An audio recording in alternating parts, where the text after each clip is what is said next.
Okay, hello and welcome to one of the most anticipated online chess clashes of the year. Today, two of the game biggest personalities collide on endgame AI in a high stakes blitz showdown. On one side, we have Hans Niemann, the fearless American grandmaster known for his fighting chess style, incredible tactical instincts, and his ability to thrive under pressure. Hans always delivers excitement. Standing opposite him is Anish Giri, the Dutch super grandmaster, one of the world's most respected elite players. Famous for his opening prep, positional mastery, razor sharp calculation, and legendary sense of humor. Giri has spent years competing at the very highest level of world chess. The players will battle over 18 blitz games with time control 3 minutes plus 2 seconds. Whoever reaches 9.5 score will be called the battle winner. We expect opening novelties, brilliant tactics, time pressure drama, and world-class chess from the first move. So, in less than a minute, we have Hans versus Anish. Let's go.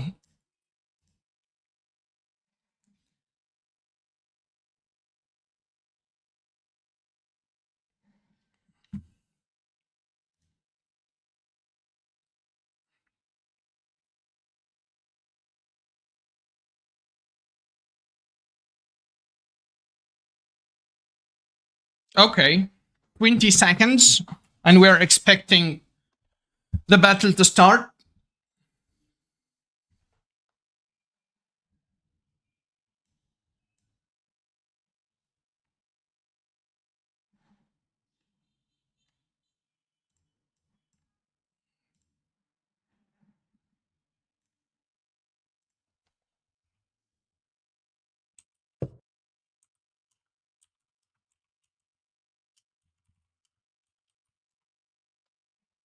Okay, we started with...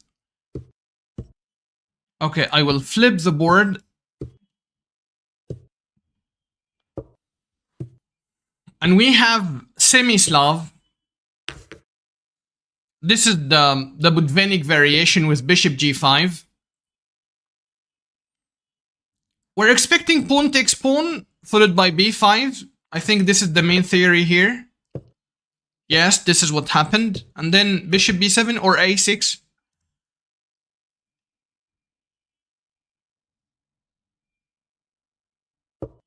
Knight bd7, and black should be able to hit the center with either c5 or e5. a6 is coming, I don't know, I hope. I think a6 has to be played. Oh, but now we have a5.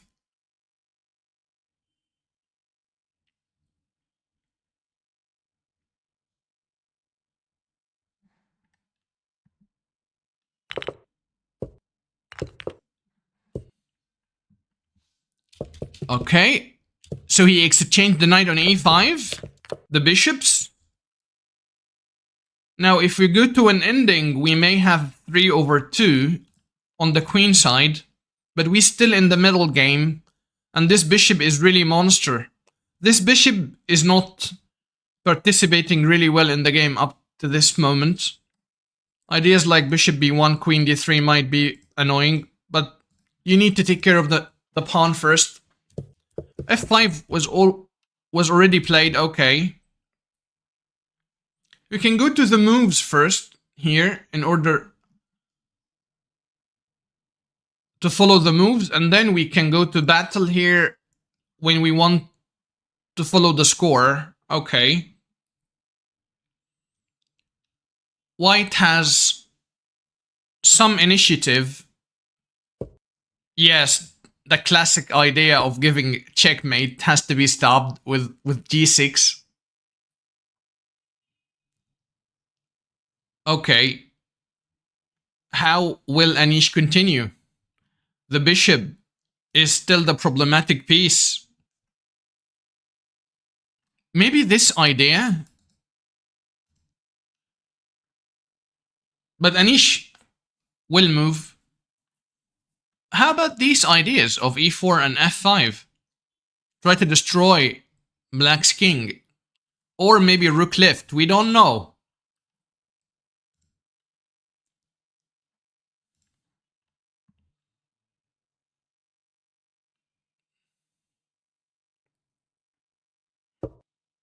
Okay, slow maneuvering. Knight e2, knight a4.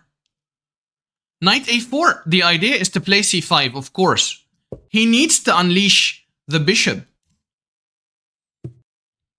Okay, very good maneuver by Hans here to put pressure on e3 pawn. Also, knight d4 was very good from Anish Giri because he stopped c5, the pawn would drop. Now he tries to destroy the king position. Will we see some sacrifices after pawn takes? Will we see knight takes, pawn takes, queen takes, and the pawn shelter will be destroyed?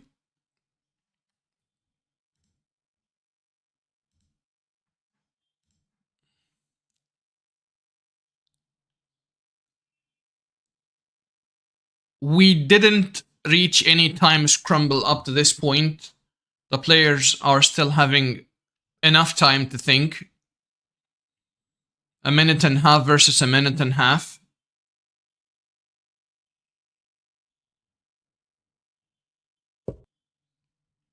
Now c5 anyways, dropping the pawn, but unleashing the bishop. Okay, very active from Hans.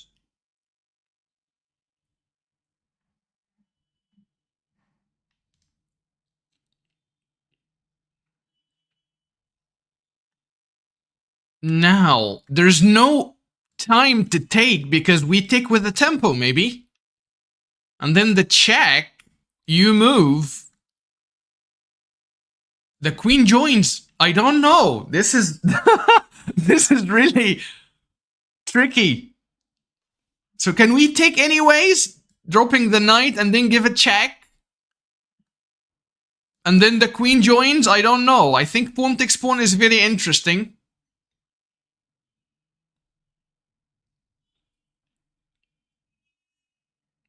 Anish, only 30 seconds.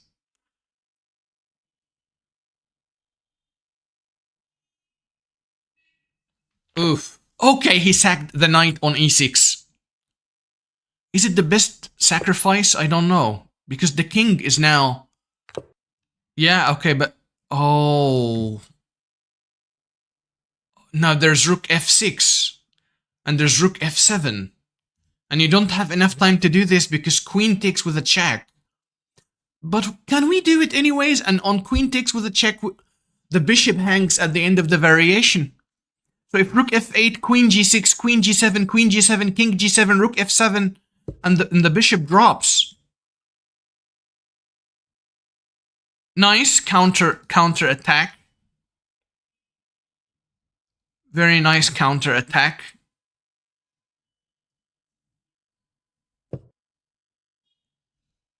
Okay.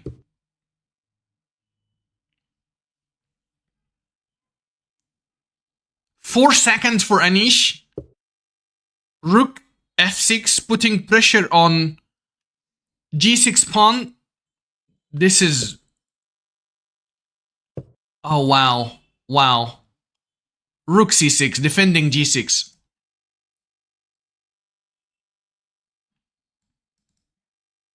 Also, this check is very annoying. Oh my god. A lot of mating traps or mating nets.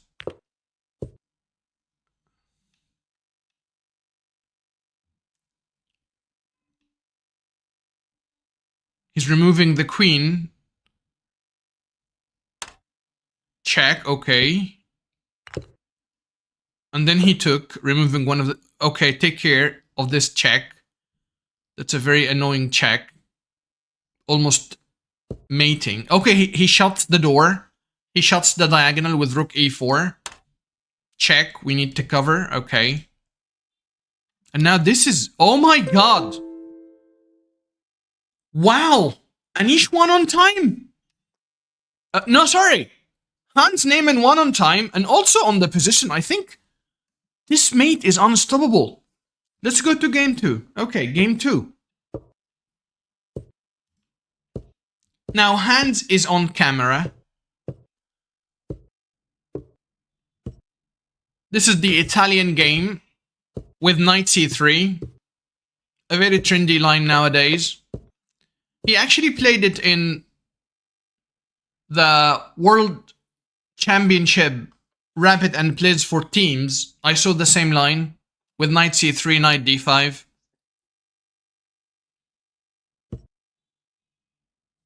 Rook e1, very natural. I think he's trying to get c3 followed by d4 at some point. Also, the ideas of f5 after king h8 try to open the f file and put pressure on this pin should be played from black side from Anish Giri. So the score now is 1 for Hans. Yes, the idea has come, king h8. I think f5 is in the way. And I think Anish will play really aggressively now because he wants to come back. It's a long battle, but he's already under pressure. 1-0 for Hans now.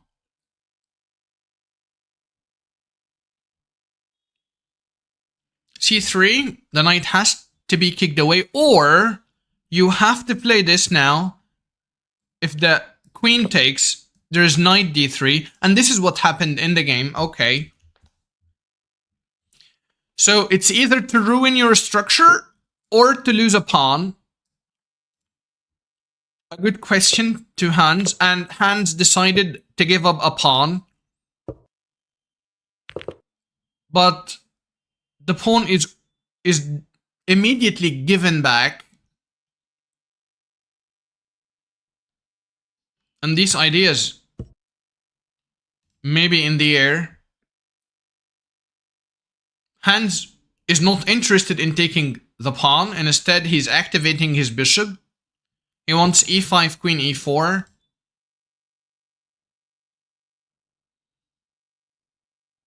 Okay, so Anish is holding on to the pawn with bishop g5. Now e5, you can't take, you can push. And on this or this, g6 is fine. Queen b6. Now e5 giving a checkmate threat, okay. Now Hans has a very strong pawn. Passed pawn. This is middle game of opposite colored bishops. The attacker will have the advantage. And I actually like black's chances here because of bishop h4 putting pressure on f2. The pawn looks really strong, but I don't know how to make use of it now. The bishop and the queen are looking at a wall, and you can't reroute your bishop to a different diagonal easily.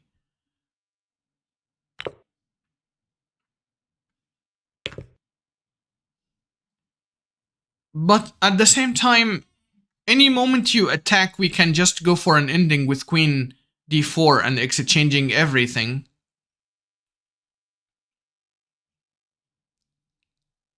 Now, if you take the pawn, we get rook b1, get the pawn, support our passer. So it's a good idea from Hans.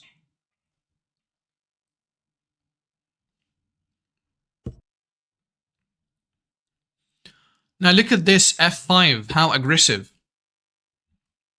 He's pushing the guy to take the pawn. Please take my pawn. But he said no. Now we have rook f7 and we can put pressure. I think bishop b3 back is very good. Will bishop b3 come? Yes, okay. And now maybe rook c1, but no, rook c1, f3. Here we go. He's trying to make a clamp on the squares on the dark squares. Dark squares.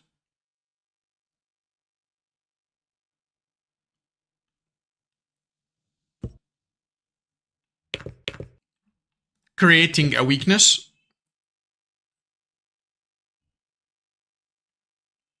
You can't go queen c4 because the pawn will drop. But you can go definitely bishop a4. Oh, he's going for an ending. Nice. The decision to go for an ending or not to go for an ending is really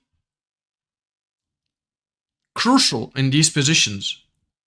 I think the ending with 2 pawns after this one drops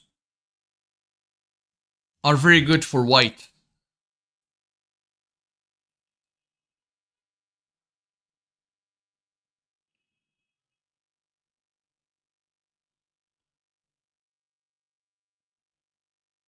Anish has a minute and he's thinking.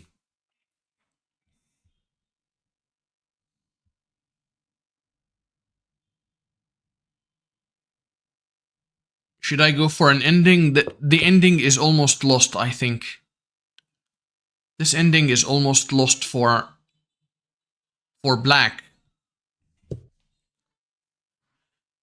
Now, the major idea is not to exchange the major pieces, namely the rooks in this position. You need to keep at least one rook.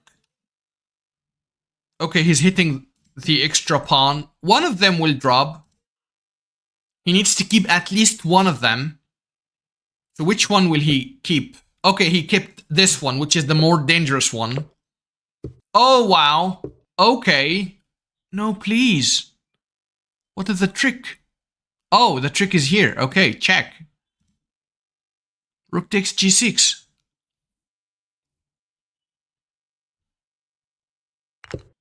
Okay, is g6?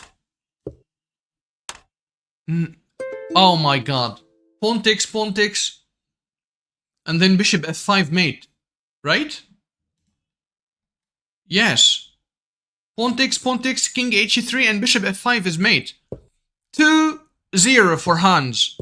Okay, very good start. Again, we flip the board.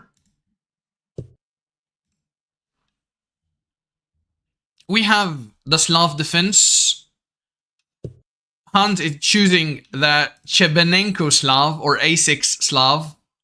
C5 is the most challenging, according to my knowledge.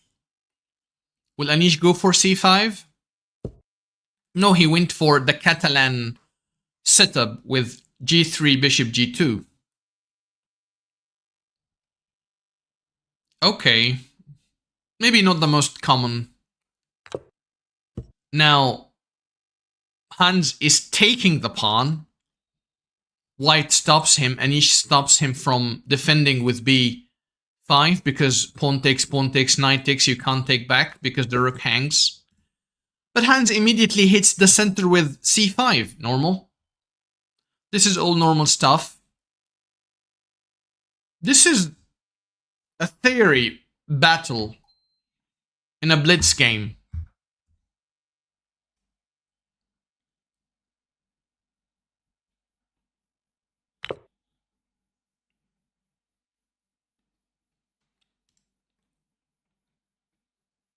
Okay.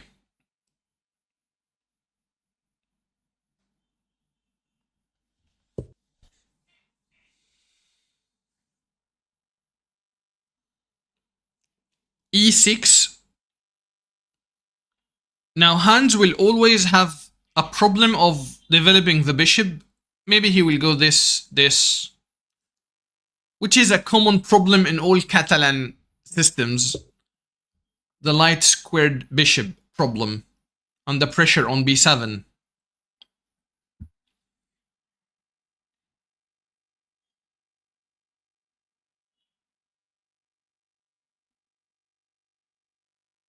Okay.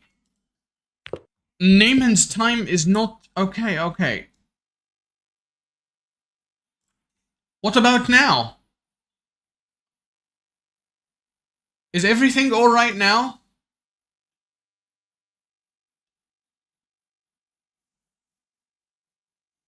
Okay, I think now everything is fine. Time is shown for every player. And we have the score of 2-0 for Hans Neyman. Whoever reaches 9.5 points will be called the winner.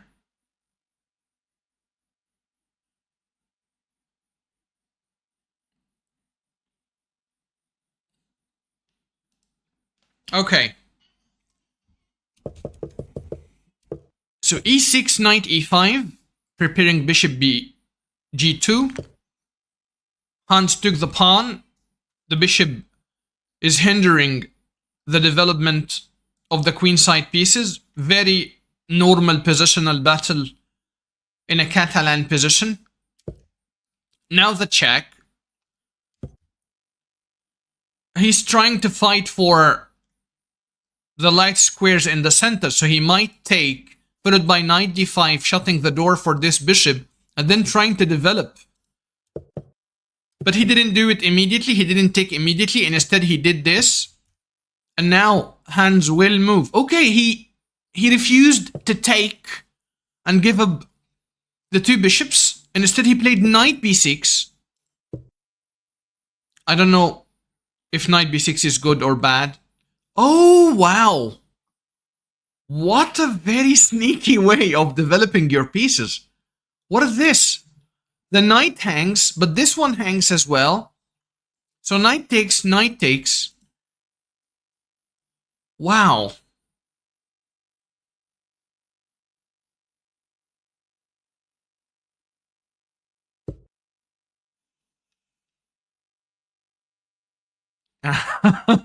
Knight g4. It's like, I don't care about this. You solve your own problems. Very smart decision by Anish, because you don't want to relieve the tension here. You want just to keep the tension. Every piece looks really unusual. And solve your problems. Okay, knight d5 now, which at least loses a pawn in this position after knight takes, pawn takes, bishop takes, I guess.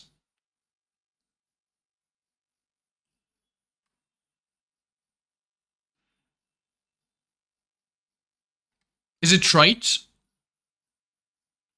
Knight takes, pawn takes, bishop takes. Now what? Will Hans have any discovery, like knight somewhere and then the knight on g4 is hit? Probably, yeah. Oh, wow. What? That's very strong by Hans.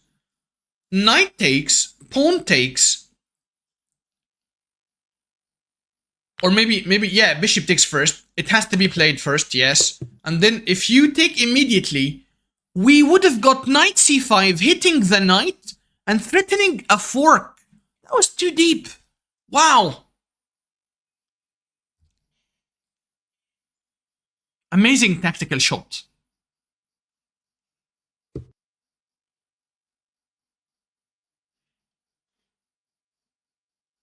Now this is threatened, and he's given up the exchange because he would have get knight c7 in return.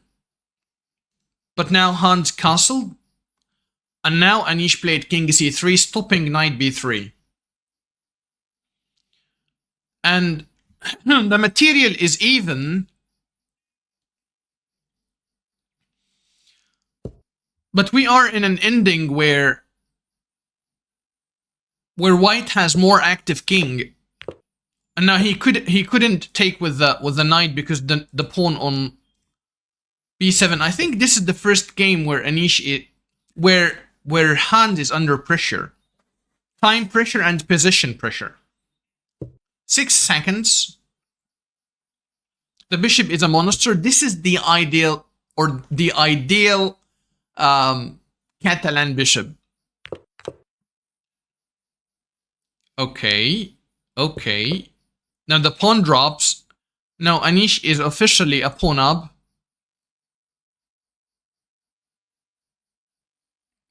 Probably king e7. Ooh. Okay. Now, if take en passant, maybe knight here and taking the pawn. Very interesting. He needs to play this at some point.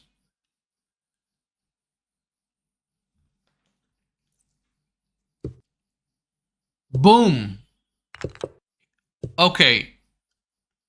They're going for a minor piece ending with a pawn up for white. Time scramble as always. 10 seconds versus 8 seconds. Okay, this should be a winning ending for Anish, because this extra pawn.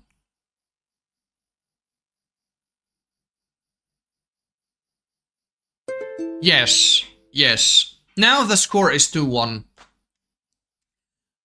Now, not only the score is 2-1, but the battle will fire up, I guess. I guess the battle will be very intense from now on. 2-1. Anish scores the first win in the battle. The score is 2-1 now.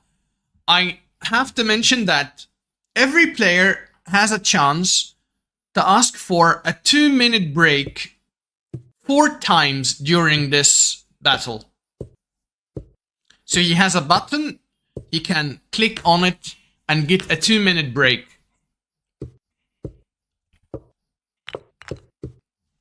Again, the same line with knight c3 Italian. And instead of the normal c3 d4 ideas, knight c3, knight d5. I think this is exactly the same opening played in game 2.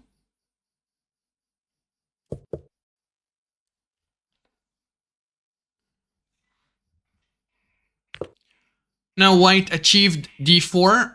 So we have a different idea now, because the bishop is not committed on e3.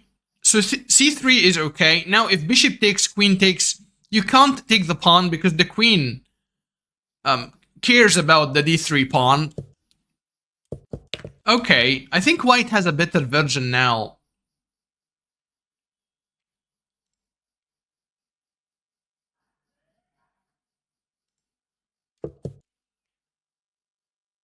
Very strong center for Hans Neyman. The center is already hit with d5. You can't go e5 because the bishop will be bad and you can't reroute it to a better square. So he decided to take. Oh, but taking again.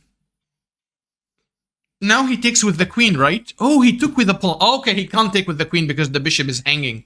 Okay, very good decision by Hans. Now we have isolated pawn versus an isolated pawn. I think equal position, but the pin is really annoying. But he can just break it with queen d3, just queen d3. And then he plays knight e5, for example. Or queen b3, as in the game.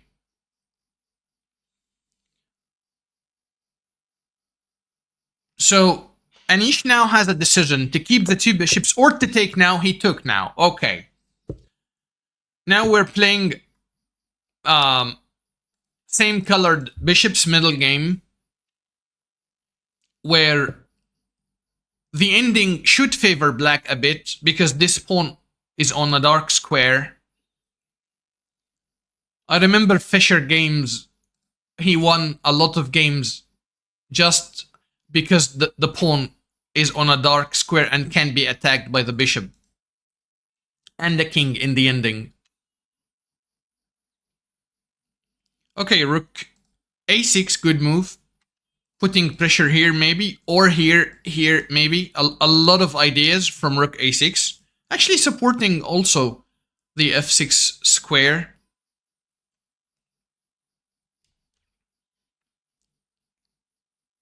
And now Anish will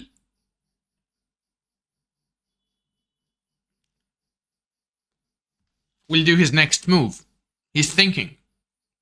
What should Anish do with the black pieces?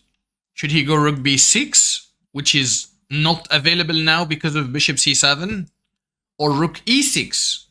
He is challenging another file now, which is the e file.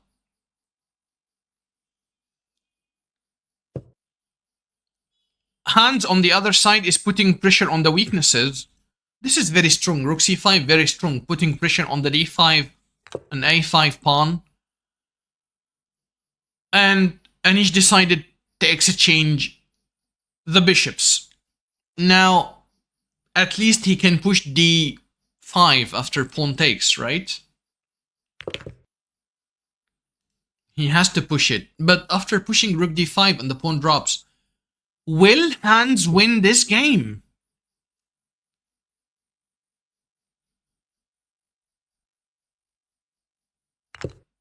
Oh, wow. So he took the pawn? He doesn't care about d3 because rook d5?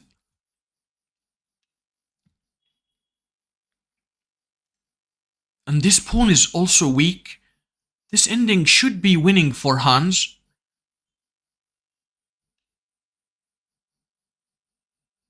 Anish is in time trouble. Rook d3 now. Perfect. Will he push anyways? Can he push anyways? Oh my god!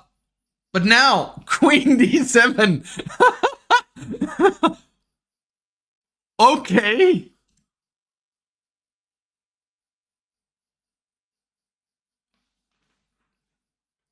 Oh, queen d7. At the right moment. Now the pawn should be taken, but this will be taken. Now the next stage will be putting pressure on the a5 pawn. But you can't do it like this, followed by this, because we have a check and we're winning the rook. Okay.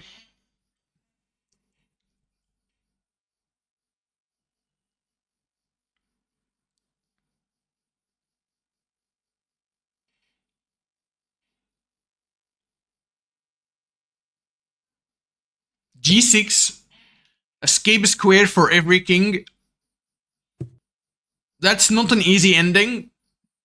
That's definitely not an easy ending.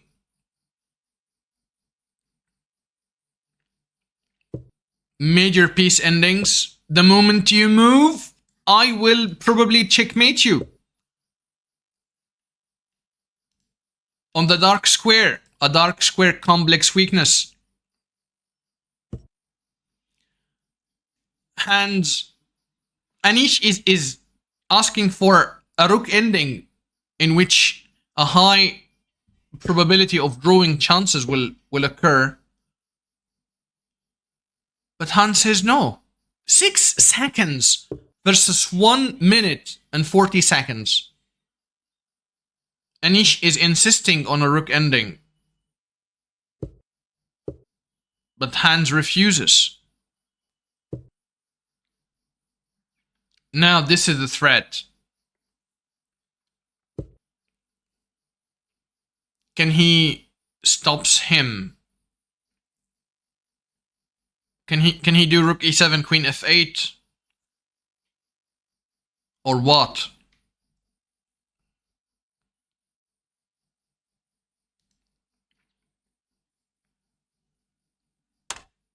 Oh wow.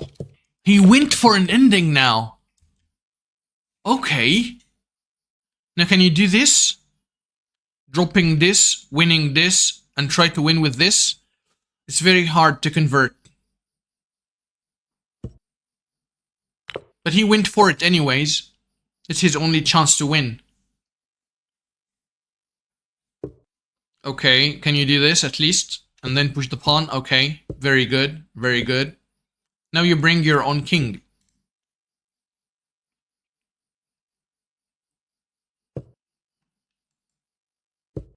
Yes.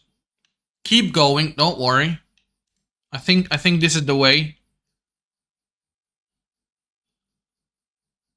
It has to be this move. But he waited with the rook, okay. He played it, okay. Now... I really wanted the rook to be here because we could have given a check and pushed. But now if you give a check, he comes with a tempo on the rook. Okay, now the move has come.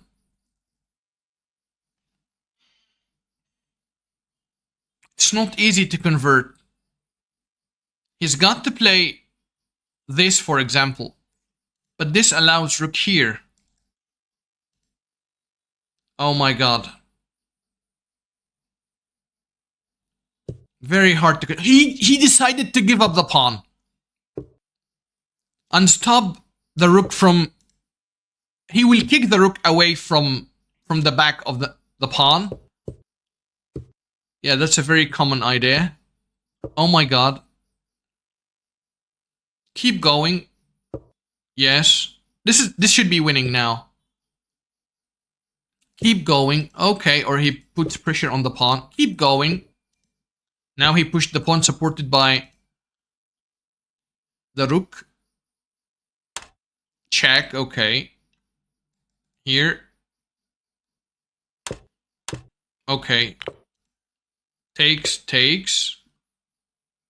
Now if we push the pawn, we win the game because we have the bridge idea. Push. No, this is winning. This is very much winning. But he said no. Okay, now a check. Yeah, he can now defend. Very nice. And the bridge will come from here. Wow. Wow, I love how this game ended.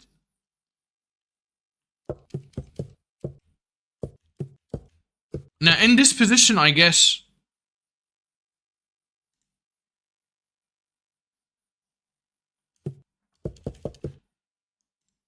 In the analysis section, you can see the idea of just pushing the pawn, and the moment you give a check, I just cover. Or you could also go, but I think you don't have to go for the bridge now. You need to go for the bridge after pushing the pawn. So maybe here now. And after takes you queen first. So push we queen first and we win. Okay, we are going for a 2-minute break. I don't know who chose to get a 2-minute break first. Who asked for a 2-minute break? I think after the third loss, Mr. Anish Giri asked for a 2-minute break. This is my expectation, I don't know. So we're back in less than a minute.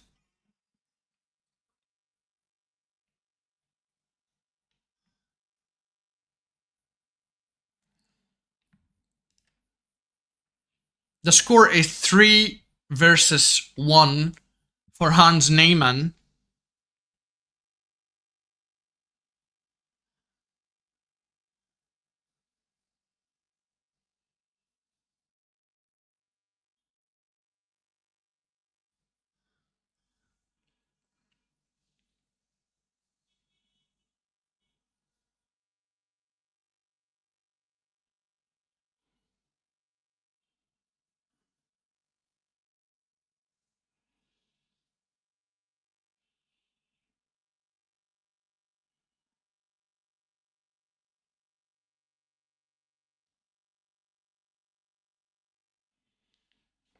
Okay, we have the 5th game today.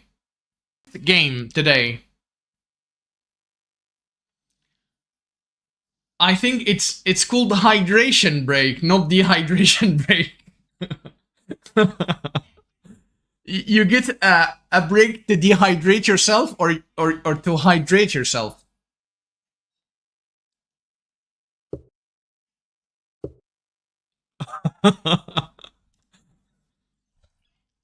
Okay.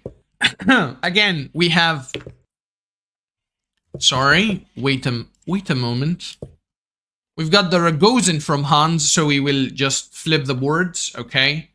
Hans is playing with the black pieces. And we're having a Ragozin. Okay. We've just given up the 2 bishops. This pawn, I don't know if it could be taken or not. This is probably a theory. And because I don't play usually the Ragozin, I have no enough theory in my brain about this line. Okay, rook e8. Knight e4 is an idea. Black, of course, had to play h6 and g5 to break the pin because he doesn't have a dark square bishop on e7. And this is the cost of giving up the 2 bishops. On the other hand, we have some weaknesses on the queen side.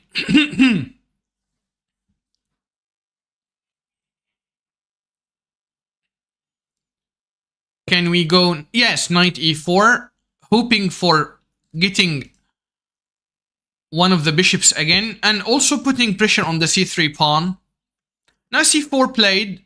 Just getting rid of the weakness. And a5 hitting the queen has come. Now queen b5 loses to knight c3. Queen b3 doesn't lose, but now knight c5 could be annoying. And the bishop is very strong. So Mr. Anish needs to choose a square carefully for the queen. Queen b2, maybe? Putting pressure on the diagonal? No, he chooses queen a3. Okay. Now queen e7, breaking the pin with a tempo to exchange pieces.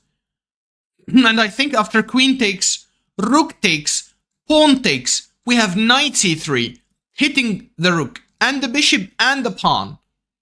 So queen e7 is really good choice by Hans.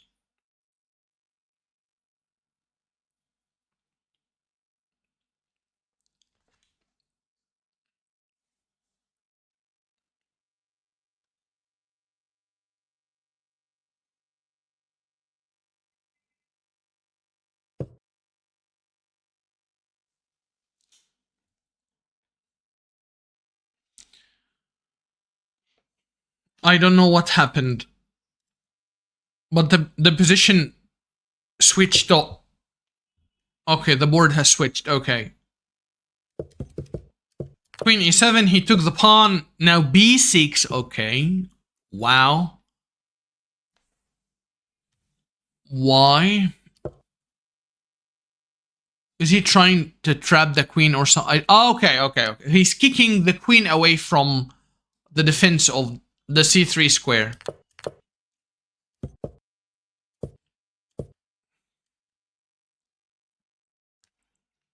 Knight d5 hitting the queen.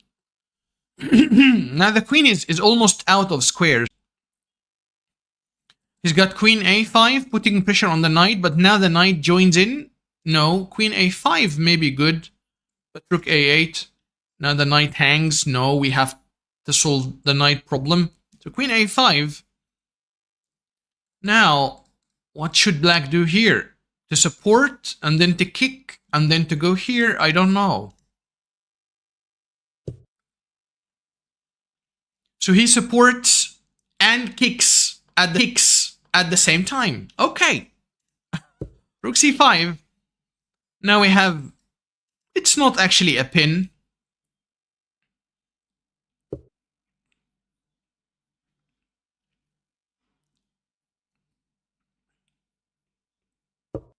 Knight b3, putting pressure on the knight.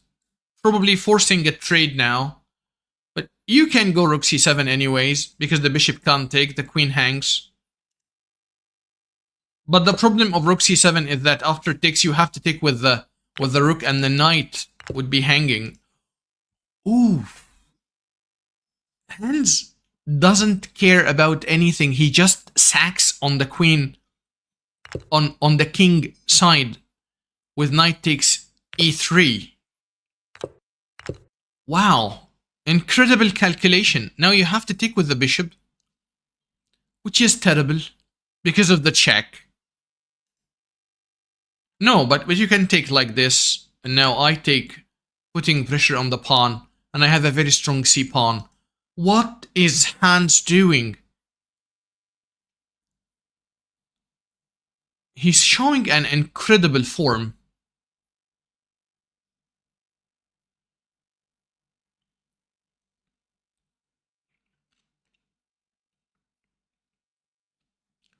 The check doesn't count because we don't have good discoveries. Bishop d3 is very good fighting move from Anish.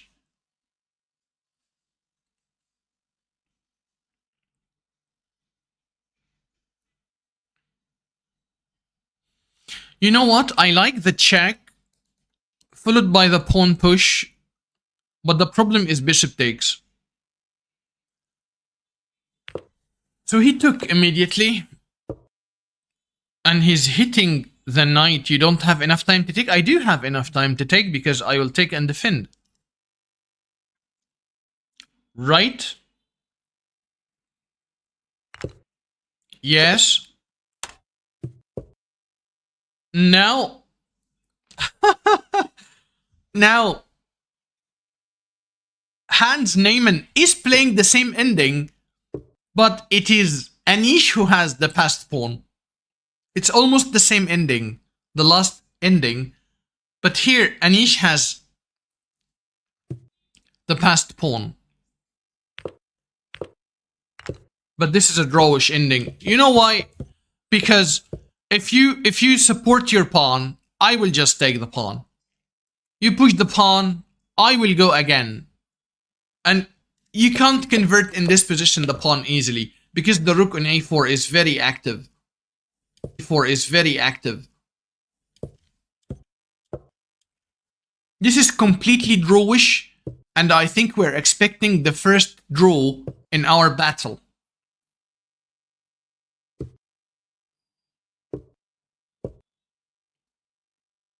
I think this is a draw. It has to be a draw. But Hans is trying.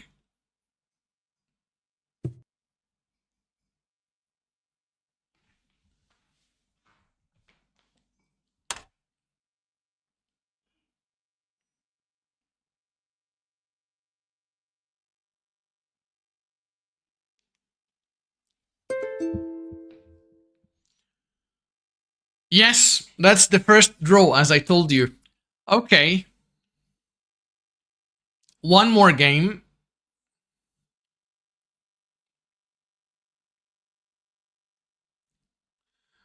Someone asked for the bar, but actually the bar for some reason we don't have the eval bar.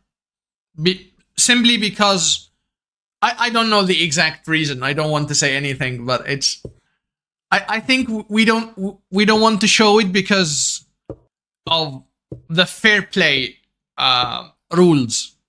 We should not show the eval bar. I don't have it. By the way, I do the commentary, all the commentary without a database or an engine.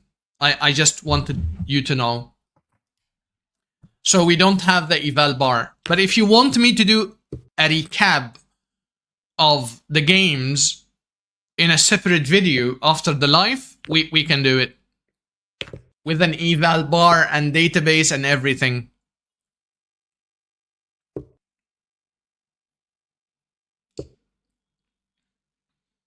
Yes. Okay. Now we have some sort of Nimso, which went into Aragosan after d5, and then it looks like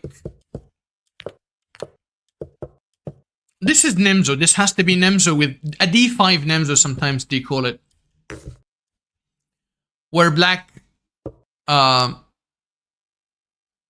lost his dark squared bishop for the knight on c3. But he's got a very strong bishop, and our bishop is hemmed in up till now. This is the problem of the bishop. We don't know how to reactivate the bishop. Taking with the knight is logical, but he took with the pawn to stop knight c5. Now the bishop is alive again. This is one of the merits of taking with the pawn. Bishop a6, just to neutralize the bishop on the long diagonal, is an idea. But it's not the most active and not the most ambitious. The most ambitious is probably bishop d2, rook c1, and then try to play bishop b1, queen d3. I think this is fine. Knight e5 is also typical in the IQB positions. Once he takes with the pawn. Now he's got a pawn which stops the knight from coming back to f6. So that the idea of the battery would work much better because we don't have knight f6. So taking here is definitely a mistake. You can't take here.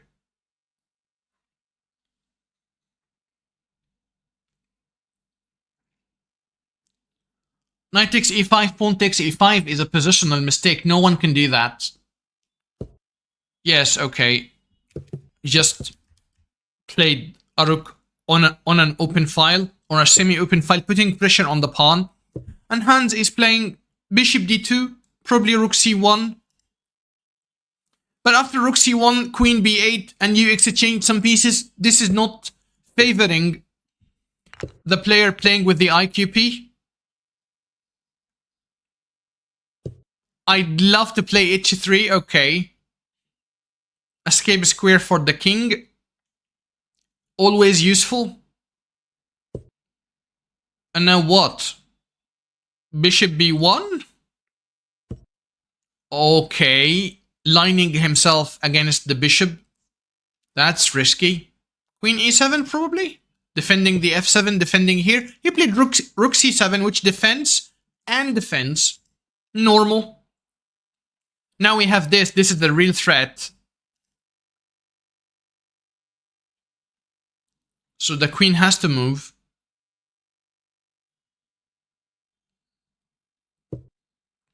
The queen really moved. Now bishop takes is a threat. But knight h5 immediately stopped it. Knight can come back with a tempo. Would Hans go for... Okay. For a draw by repetition, but no, he wants more. Now queen h4 and the sacrifices on h6 are looming. They are looming. So bishop takes, pawn takes, queen takes. I would love to play this if rook d3 was available, but rook d3 is not available. So he's trying to bring the rook from the other file. So probably now pawn takes. All right.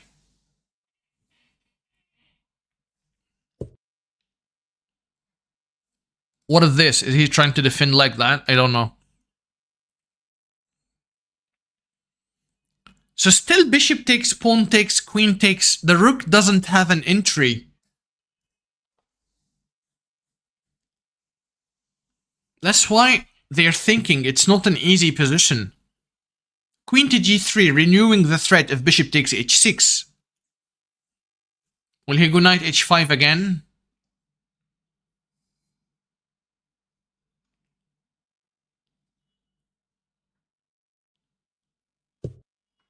He went knight h5 again. Now queen f3, knight back. And now h4. So every time Hans is trying to get a new idea, a new attacking idea. Now bishop, this amazing idea by Anish. Boom, boom, boom, boom. Trying to exchange the light squared bishop. What a beautiful idea. On the other hand, Hans wants to go g4, g5. I tried to put pressure on the f7, but Hans is really aware of that. He played b3, defended by the...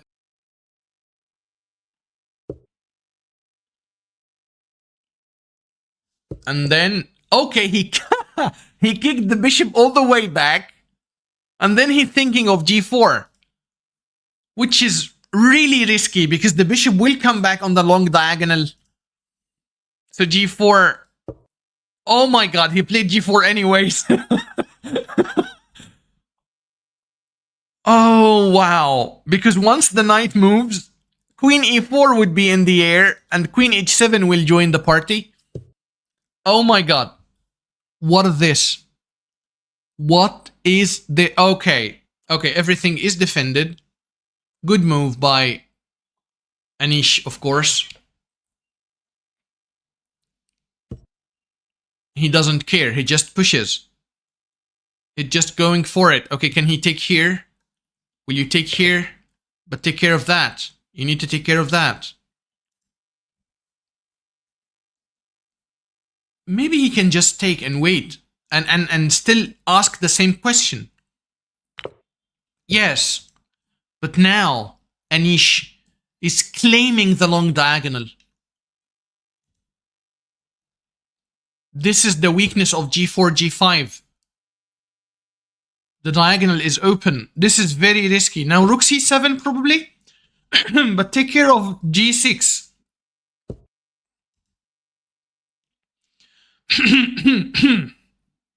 Excuse me, my friends.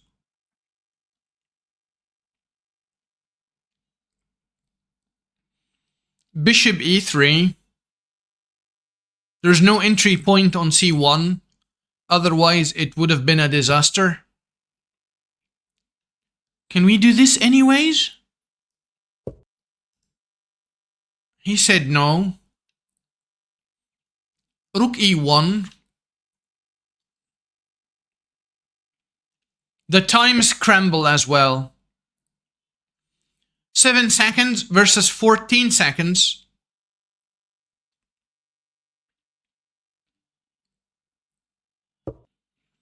Hitting the knight. He's going back.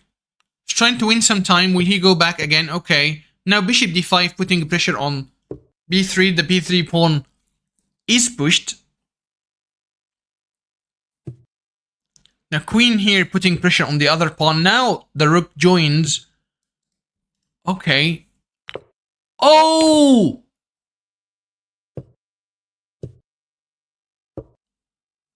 Give me the queen. The queen moves. Take care of the...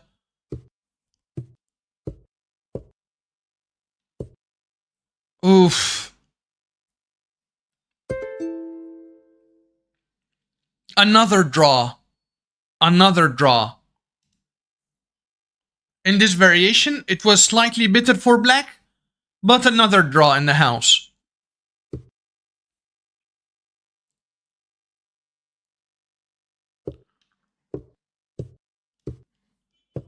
Now Hans is playing with the black pieces. Again, he's trying to play the semi-Slav, the Budvinnik system from Anish Giri with bishop g5, knight bd7. Knight bd7 is starting the Cambridge Spring with queen a5, but no. We have now a regular exchange variation of the Queen's Gambit declined. With rook e8 is a typical move. Knight e4 is the move. Now bishop takes here is the only good move. I played this position against the Egyptian international master Ibrahim Labib, and I actually lost because I took here and he took with the queen like nothing happened. But the best move is to play bishop takes on h4, allowing the check and then to move, and then the bishop comes back. Now black has a typical Carlsbad structure, while Anish Giri has the typical minority attack. Bishop d7 from Hans. Is bishop d7 stopping the minority attack? No. So what is the big deal now? Oh, he wants c5. So if you're going to... I think you have to take now. But if taking now, you might take with the rook and undouble the rooks. You need to break the pin almost immediately. Queen e2 is bad. Queen d2. Thank you. Thank you very much. Now we have some coffee. I think we're going to enjoy the stream more after this coffee On the other hand, I think you can just win this tempo followed by knight here and the rook swings, but not the g6 because of the bishop. Maybe to f6.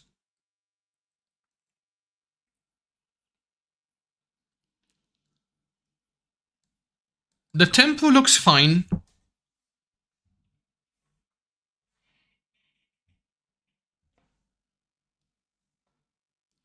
How many total matches? It's not about, oh my god. Relax, Mr. Hans. Relax, buddy. What? It's either a blunder or a brilliant move. If you take, I take, and now knight here comes, but you can stop it. But when you stop knight with bishop e2, you bring the rook with a tempo. If you ignore him, he would have given you a checkmate, so you couldn't ignore the guy. But now, f3, stopping knight g4, but allowed rook e3. Now Hans is a piece down, but has a very strong attack. He knows the nature of the position, because if you don't get a very strong attack on the king side, the minority attack will prevail. And you would go to an ending with a weakness on c6 or b7.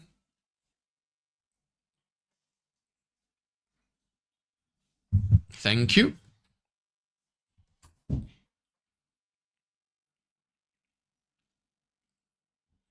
Now knight h5 to f4 is a very strong threat. Now, is there a yeah, the queen is tied down to defend the knight on c3. You can't defend with the queen. Wow, what a move by Hans. Bishop on h3, amazing idea.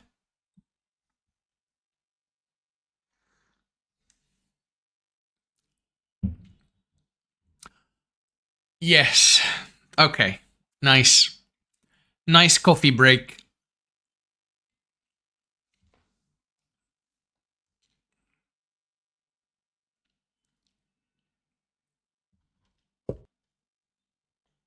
The knight moved back, going for the defense, stopping knight f4, but cutting the queen from joining the defense. Oh, wow. Hans sacked an exchange to fight for the g6 square. And then he... What? What a tactical wizard. Because once you take check and I win your queen, what is going on? Wow. Oh, this is very strong. Amazing, amazing tactical shots by Hans Niemann. Wow.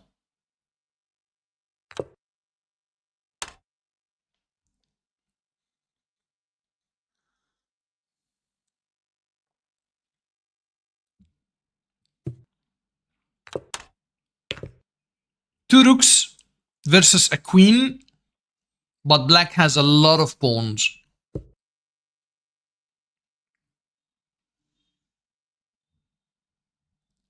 Just grab a pawn. What can you do otherwise? Oh, you can run with queen g2, okay. And then to play b6. So he doesn't want to exchange pawns, because the more you exchange, the more winning chances you're losing. The more pawns you are exchanging, the more winning chances you're wasting. b6 now.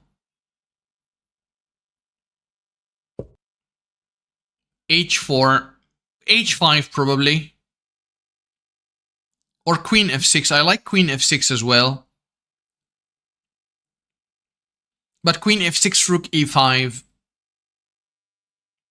Okay, what about queen f4?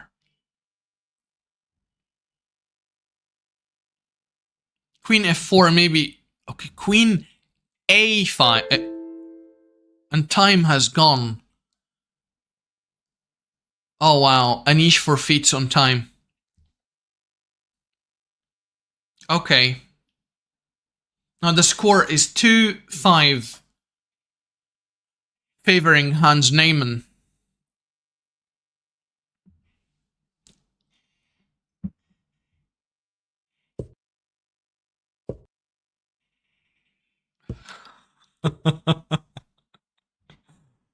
Okay, we have the English opening, which could transpose to anything. Maybe d4, maybe Catalan, we don't know. Regular d4. Hans is taking his time, and he went for g3, bishop g2. Now, if he plays d3, this is typical, but he went for d4. And now we have the Catalan versus the King is Indian.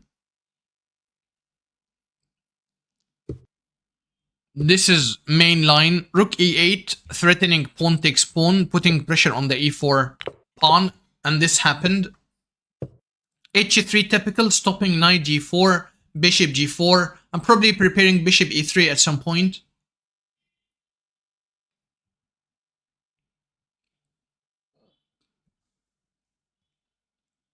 a6. Does he want to play b5? Like rook b8, b5? Or c6, b5? Probably a6 wants c6 and b5, so Hans played bishop f4, immediately putting pressure on the d6 square, which is an upcoming weakness. Rook c1.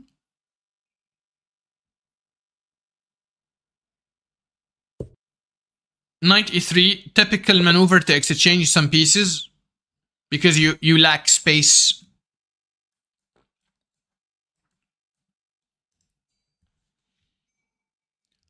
Now the pawn on c4 is under attack.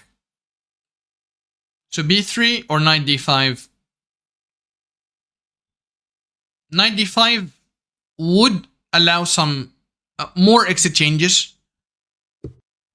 But he went e5. Oh my god. Very unexpected. But he's unleashing this bishop and also unleashing the other bishop on this diagonal.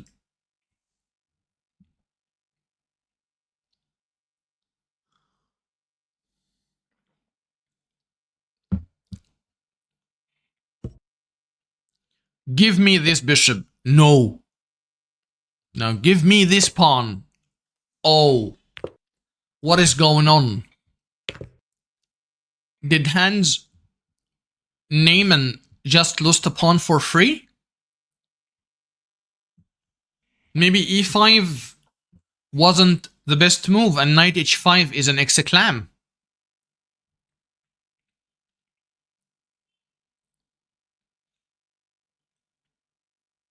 Now, is knight d5 a move?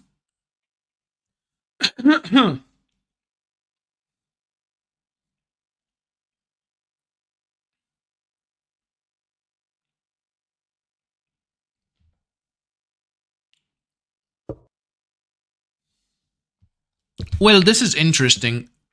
It just hitting the rook now. Bishop takes b7 is a threat. So Anish shuts the door. Now the bishop does another rule by just removing the rook from the open file. But there is rook d2, right? There's rook d2.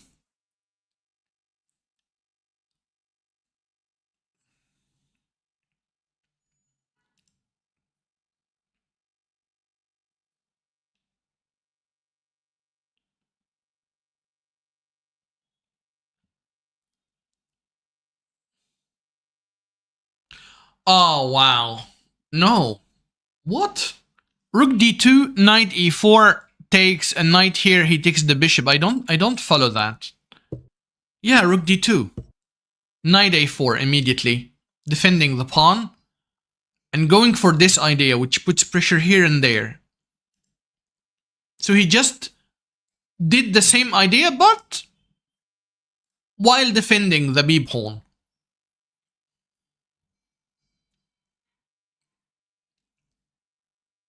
And also defending the c4 pawn, because it was attacked.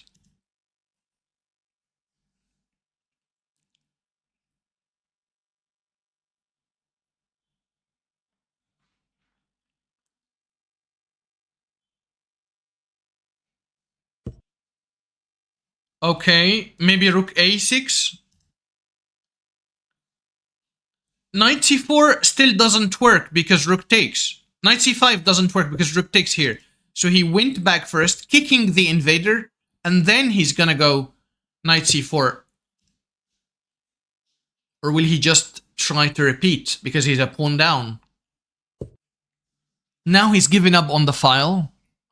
Will knight c4 happen? Knight c5, not c4, I'm sorry. No, he wants to regain his pawn, and he's putting very strong pressure on the dark squares. Also, he's vacating the square for the knight. Strong positional play by Hans.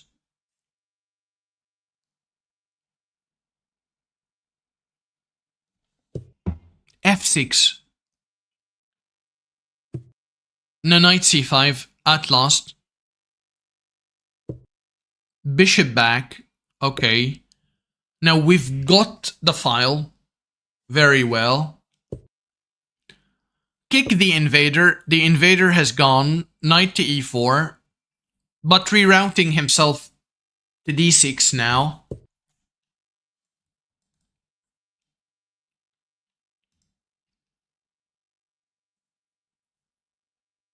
The knight is really annoying.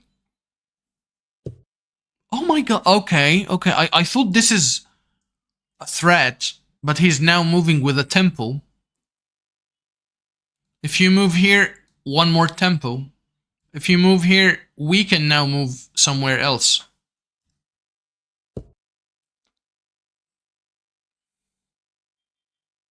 And the time scramble started. 18 seconds versus 30 seconds. Bishop e6. Avoiding the threat of g4.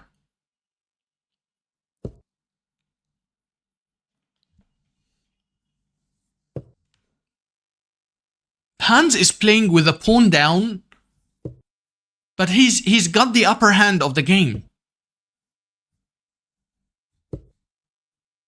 He's avoiding the exchanges. He wants to complicate the game. But Anish is doing really well. Okay, don't worry. Just give me the two bishops. And now you don't have the file. Your pieces are tied to the first rank or the 8th rank.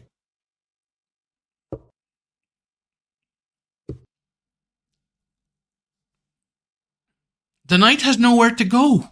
He's got to go back. Wow. Now the rook infiltrates. And the pawn will be taken. It is taken. Now that's a pawn. That's a very strong pawn.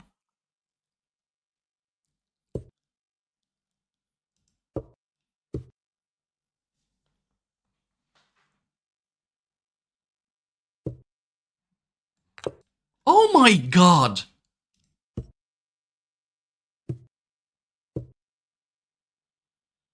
Wow. I am impressed.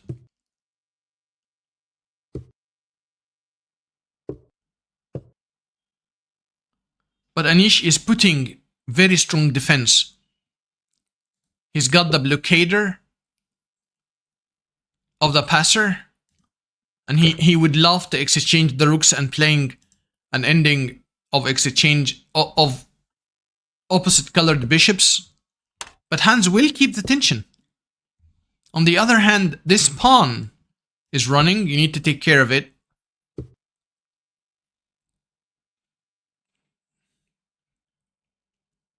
You can push it anyways, and I take a new take? I don't know. This is exactly what happened. This is exactly what happened.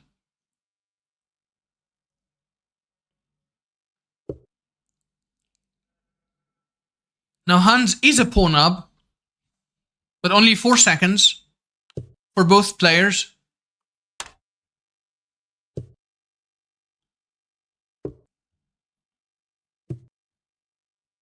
Please exchange, and let's go for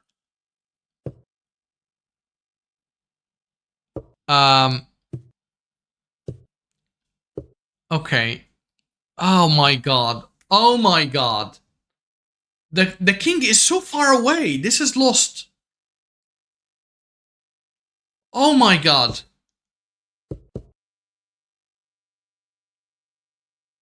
Isn't this lost?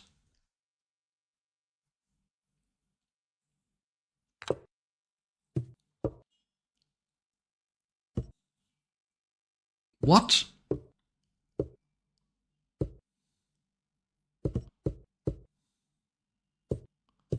No, it's not. I'm sorry. Because this pawn promotes here, and this is a draw. Okay. When I analyzed the position, I don't know what happened to my brain. I thought that the pawn will promote here. This is a white pawn. It should promote the other way around. Okay. So this is actually a draw. Very well-known theoretical draw.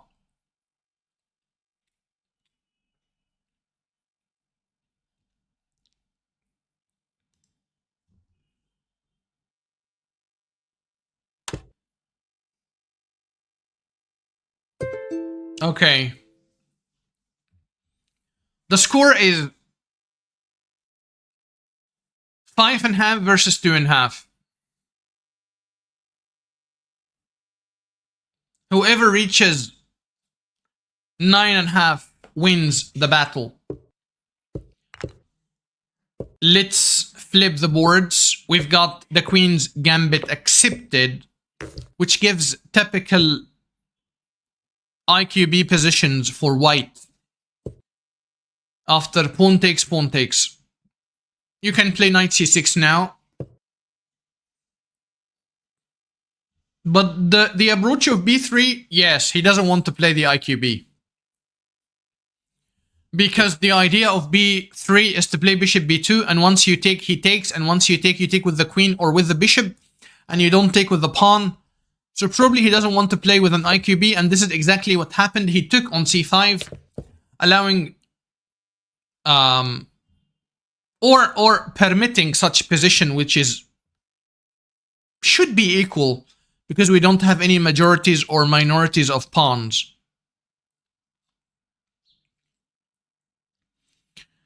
But it's not an easy game. A lot of tension, a lot of quiet moves, a lot of maneuvering.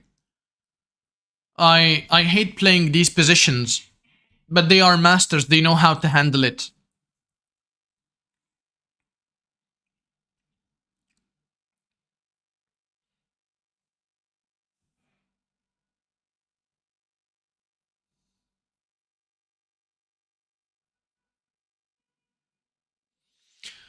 Is it gonna be bishop e7, just bishop back to e7? Or bishop d7 and castling long? You need to take care of knight g5, putting pressure on the f7 square. Oh, they already played, I'm sorry. Oh, wow. Wow, they played a lot of moves.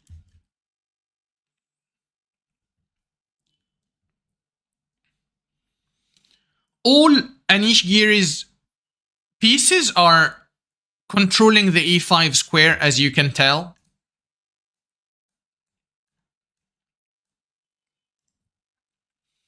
He wants to sit on the e5 square with a piece.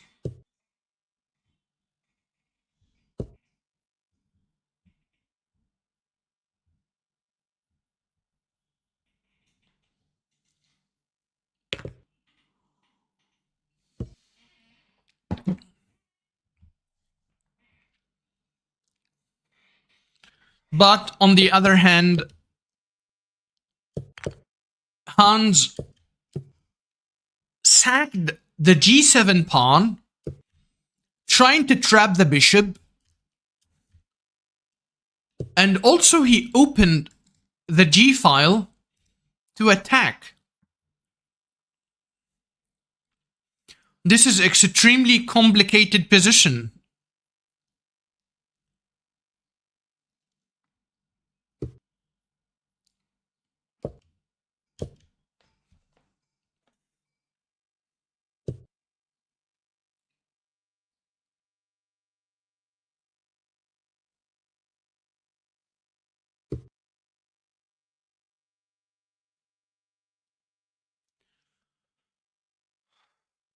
b5.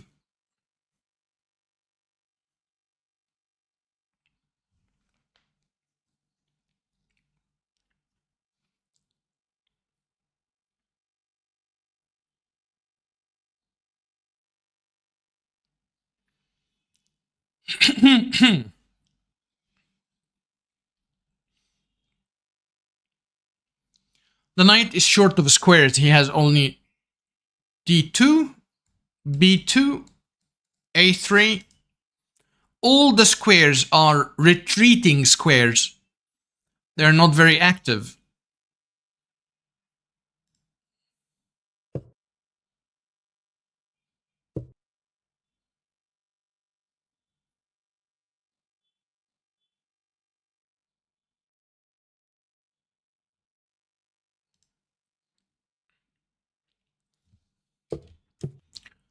Knight e5.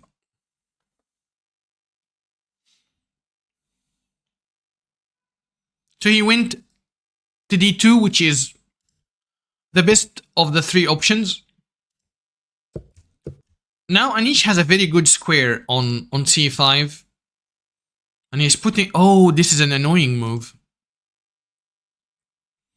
I really like Anish's position in this game.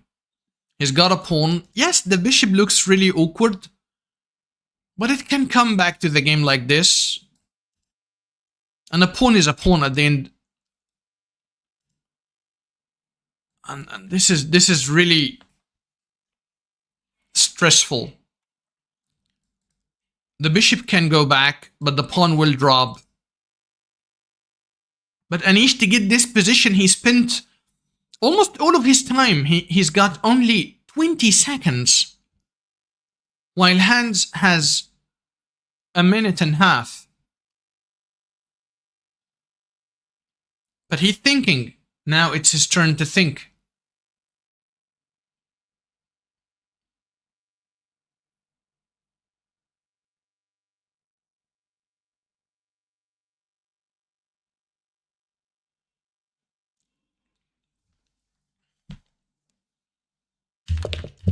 They already played. They already played. Okay. So what happened really? He took the bishop and he went back. Oh my god. Okay. Can we go 2 moves here in order to see what is going on? Okay.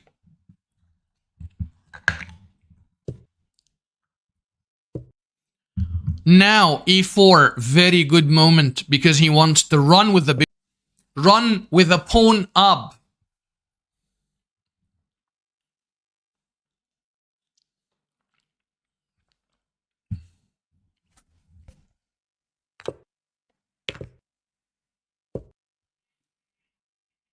Anish also has the option of taking one more pawn at some point of the game.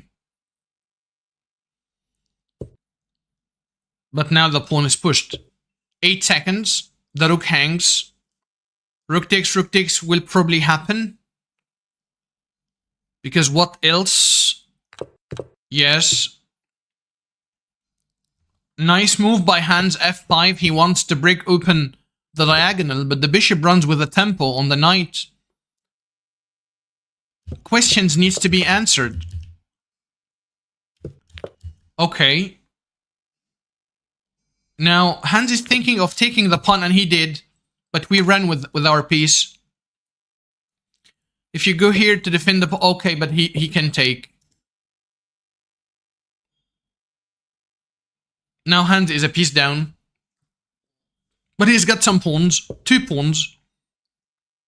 Anish would love to get more pawns to win the game, actually. But Hans keeps fighting. 2 seconds versus 20 seconds. Time is a major factor.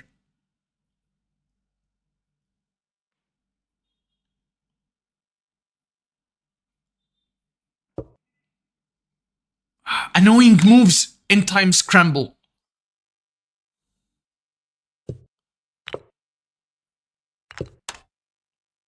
Will Anish get this game? I think he can get this game. As you can tell, black is going for pawns. He's trying to take the pawns. Yes, as you can see. Now he created a passer.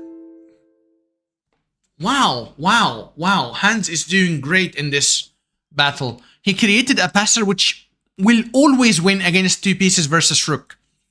A rook with a passer is very strong. Stronger than the 2 pieces.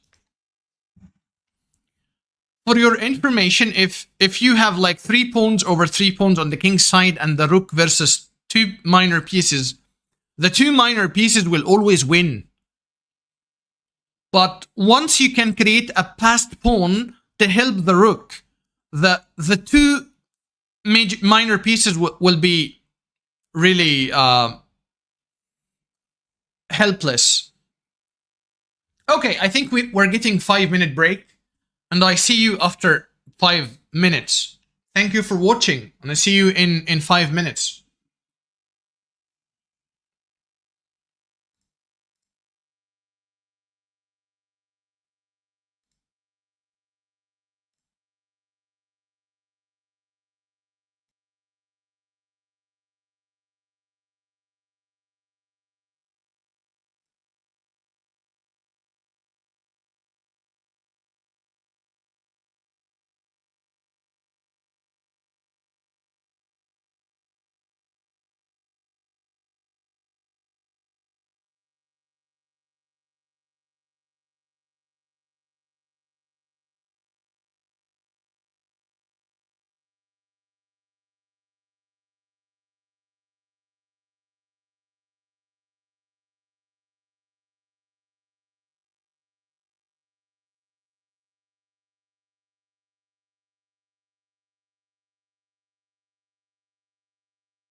Hello and welcome back to the battle between Hans, Moke, Neyman and Anish Giri. The score now is 6.5, 2.5 in the favor of Hans Neyman. Whoever reaches 9.5 first will be the winner of this challenge. We have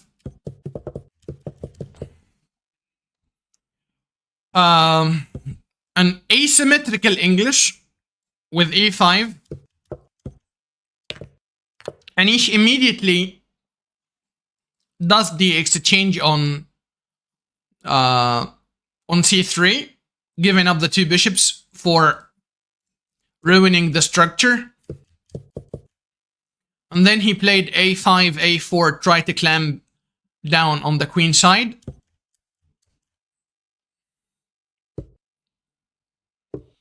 Securing a beautiful square on the knight.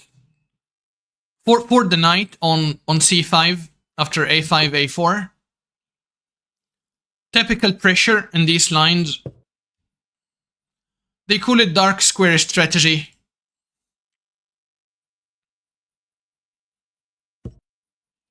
You can tell that that white has the two bishops, but you can't feel the two bishops because the position is closed up till now. Rook A5 is very good because I think once he takes with the rook.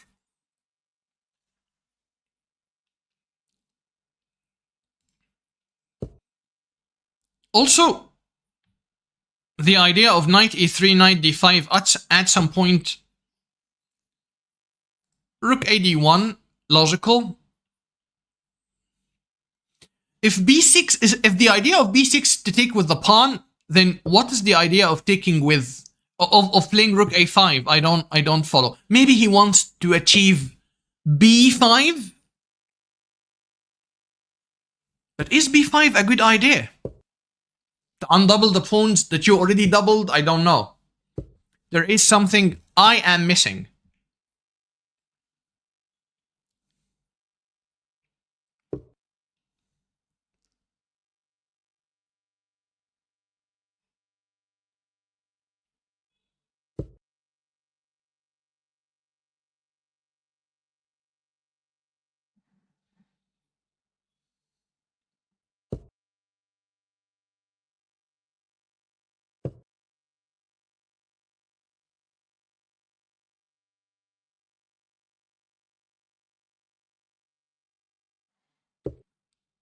Okay.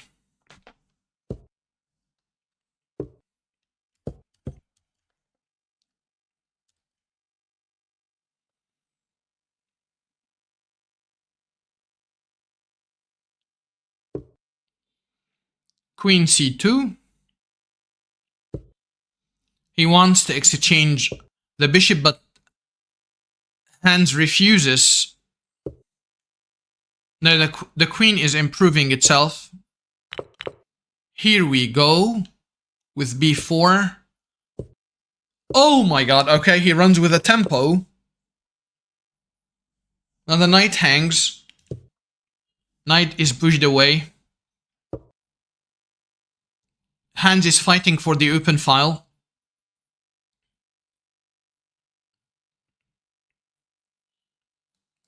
Will he do this? He did, okay. Knight D5 looks really promising. But he's fighting for the file. He wants Rook A3, Queen A2.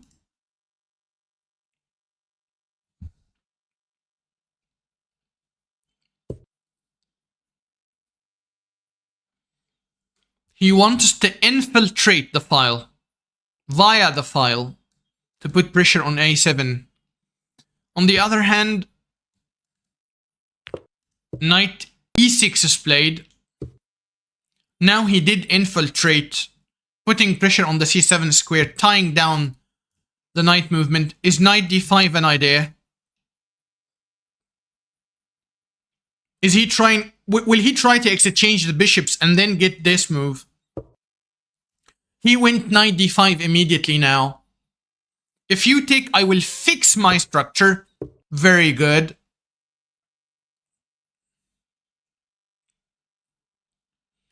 That's an annoying move.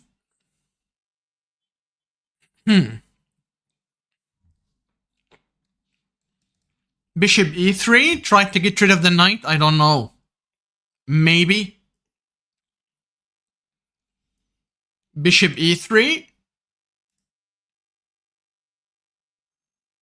This knight is really intolerable.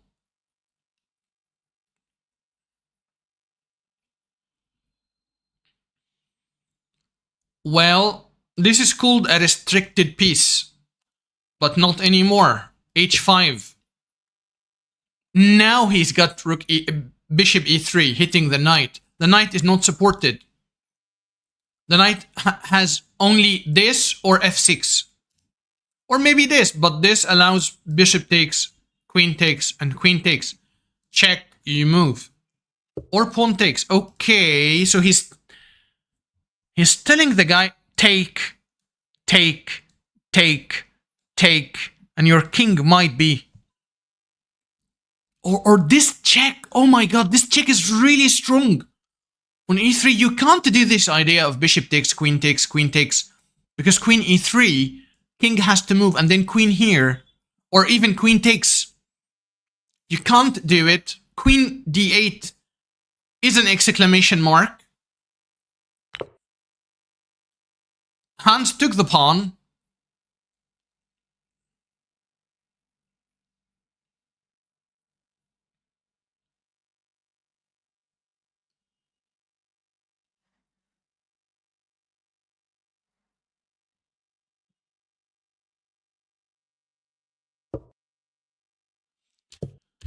f5. He took again. Hans activated the pawn grabbing moves. Or the mode of pawn grabbing. He grabs every pawn that he sees.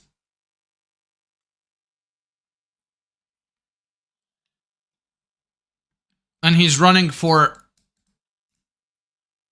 his life. The king needs a safer spot. The queen wants to join. But he's running. Hitting one of the bishops. Will you remove it? Now the Grandmaster will try to evaluate the ending after the exchange and then to take a decision. Will he go for it or not go for it?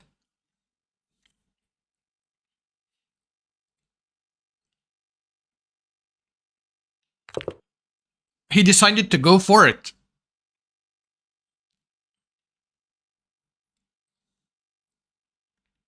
Now what? Yes, away from these ideas. Take care of the invasion.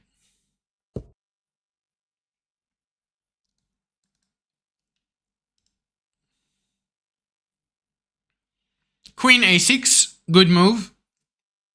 Is queen e3 happening anyways? It's an annoying move. It has to be played. Queen e3. Yes, good. Good move by Anish Giri. Check. Another check. Check. Oh, he's going for a draw. He's going for a draw.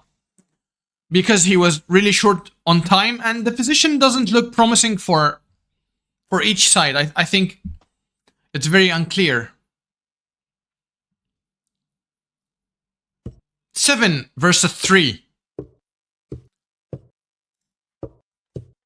We've got Aragozan again with the exchange variation.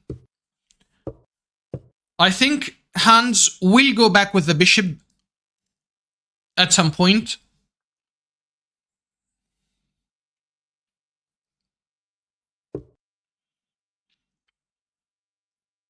Okay, c3. We're going for the same structure of Carlsbad. Queen b3, putting pressure on the bishop and on the b7 square. Will he take? Will he insert a5 first and after a3 he will take? We don't know. The approach is up to the Grandmaster.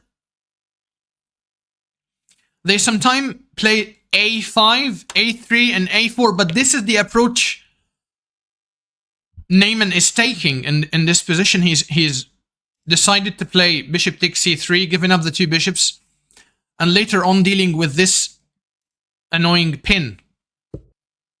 He's dropping the pawn the same as the last variation, because once you take, I think, rook b2 will hinder white's castling rights.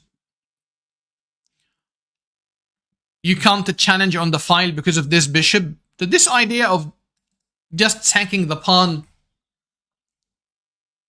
is good. But Anish is thinking, should I take the pawn? Should I go for it? Should I go for the pawn grabbing mode and keep taking pawns? I don't think so. I don't think it's a good idea. He went for it. Okay. Now we have queen b3. Queen b6, sorry. Okay, now this is weak. This is weak. 2, 4, 6, 7 versus 2, 4, 6. Hans is a pawn down. But Anish has some weaknesses.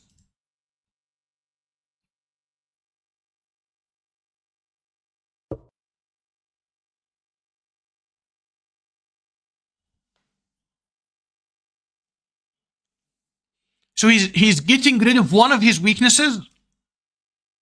Very logical. And he's got the two bishops.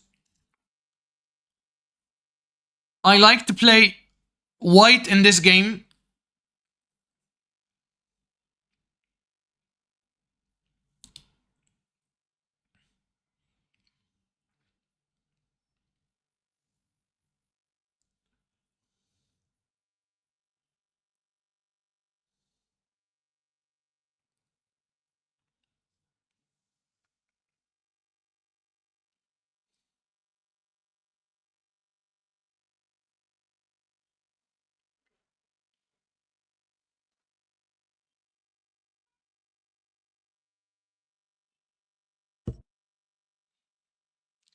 Now, Hans is doubling on the A file, trying to regain his pawn. Very logical move.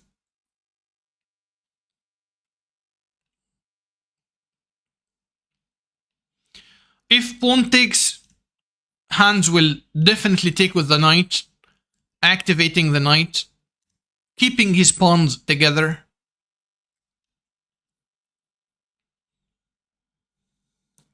Because after taking with the pawn, okay, now Anish decided to exchange and put pressure on this pawn with knight e5.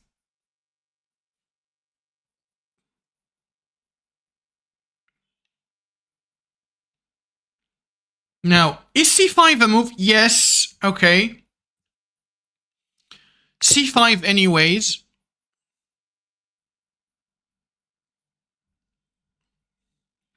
Now you can tell the resulting position. Because once pawn takes, knight takes, most probably Hans will regain his pawn. Okay? And he will have the passed pawn on c5, while Anish will have to waste a lot of time trying to bring a passage from this majority, 4/3. So, in a moment, the position has changed, and I like black now.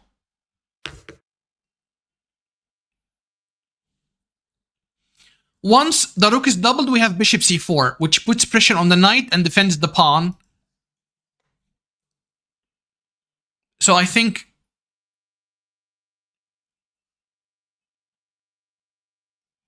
f6 is an idea.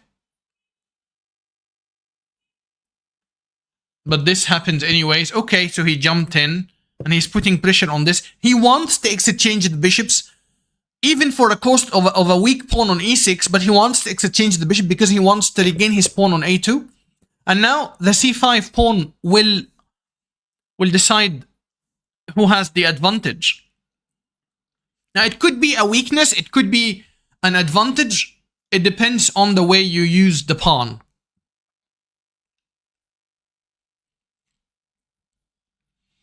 It doesn't matter if you push... Okay, rook c1 now. Rook c8, sorry. No, because knight b6. A good move by Anish Giri. Knight d7. He defended from here. Okay, can we do this now? Maybe this will happen and the pawn will drop. Beautiful maneuvers by both players. But you can't do this now because of the check. Okay. He's limiting the movement of this rook, and I think g4 will be a threat. So he sidestepped g4 anyways by rook d5.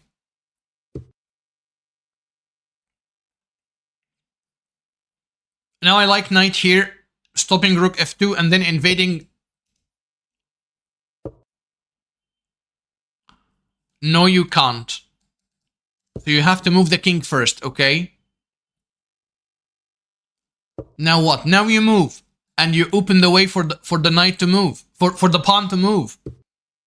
Wow, amazing. Amazing.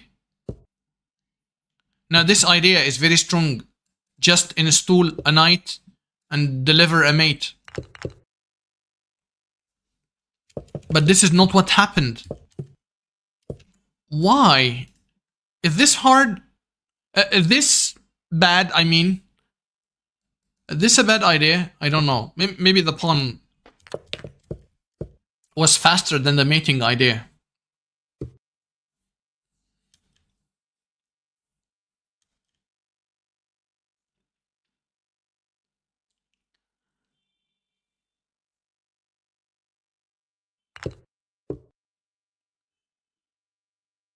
Wow.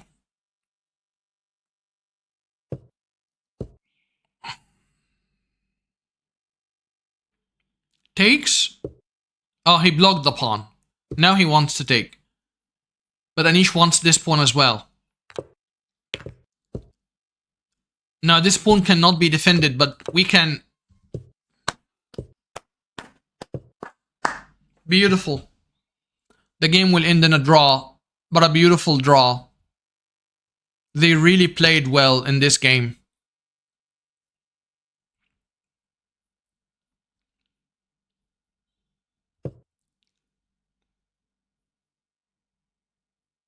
Time. Oh my god. 2 seconds versus 6 seconds. They don't just agree to draw. They want to keep going. Which is really annoying.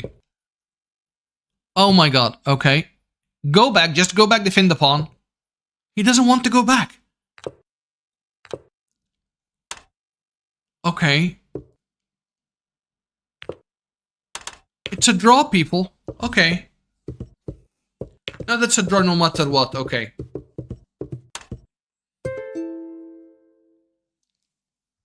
Very good fight by both players. The score is 7.5, 3.5, favoring Hans Neyman. One more game in the battle.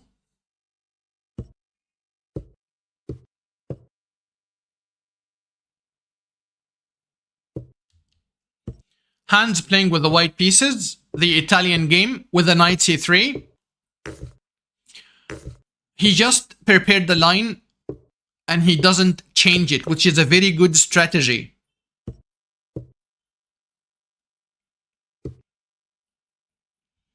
But you see, he changed some details in the line. So sometimes he plays c3, sometimes he plays a5. Like minor adjustment to the line every time. Which is something I really like. Taking here is, oh my god. Oh wow. I thought this would be bad. Because, oh wow. But he took. This is a very brave decision by Hans to take the knight. and then to break the pin with g4.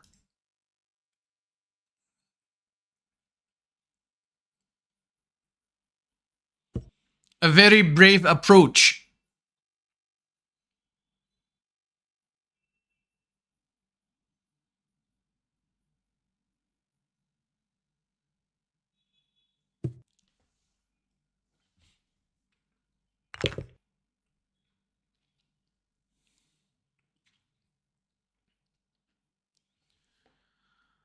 This knight probably belongs to c4. And after this pawn push, maybe to a5 to put pressure on c6. We don't know what is gonna happen. We're just anticipating.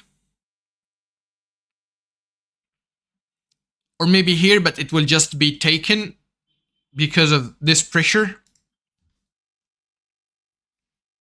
Or will it be taken? Oh, wow. Wow.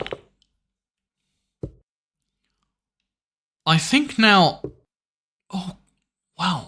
What an aggressive approach by Anish Giri. He wants to open the position because he's got the two bishops. So he's got d5 to make this bishop better piece. Very good. Now he has doubled pawn, but he doesn't care. He wants to put pressure on this pawn. Maybe queen b7 or queen c6. But not without losing this pawn. First, he fights for a different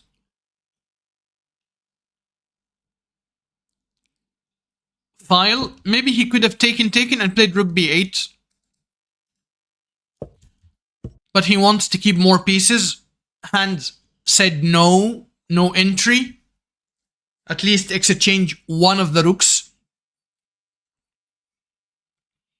But after rook takes and rook a8, hands can play rook b2. Now, the pawn is defended on a5, so the queen can move to b7 or to c6, putting pressure on this. Once Hans felt the pressure, he started to kick the bishop with h4, h5.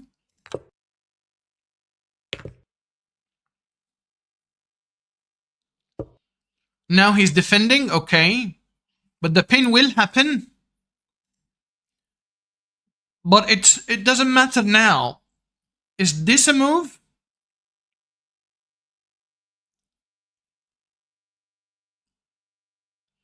Is h5 a move in this position to stop h5?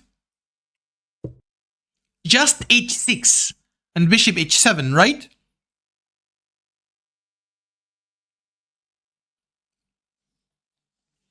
I actually liked h5 more.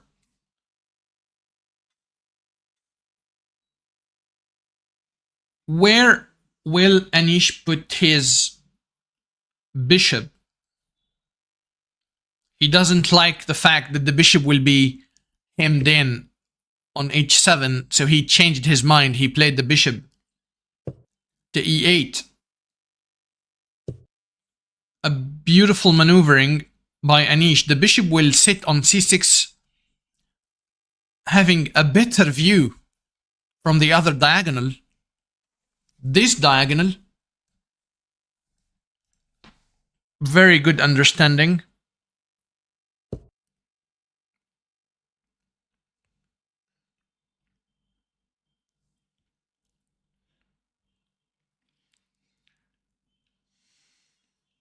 g5 followed by queen d2, or maybe queen d2 immediately, putting pressure on this.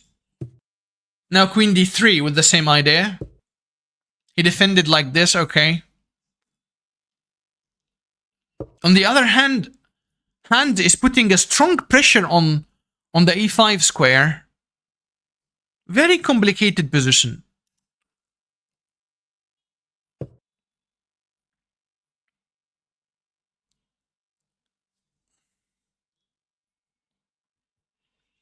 Anish wants to open the position because he's got the two bishops.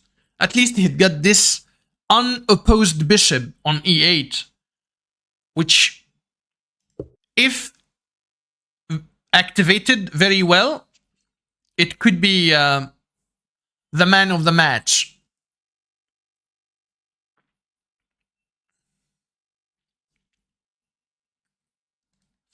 Immediately putting pressure on the pawn. So he shuts the door and the bishop kept closed. No target on h5. I don't know why did he didn't like king h7. Maybe he saw some g5 stuff, or takes and then g5. I don't know.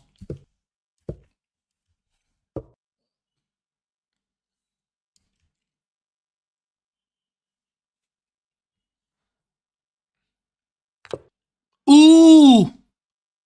Oh my god! Any chance to just go for an attack or sacrifice? Hans does it. He doesn't hesitate. He doesn't hesitate to sacrifice and create an imbalance. Is it good? Is it bad? We don't know.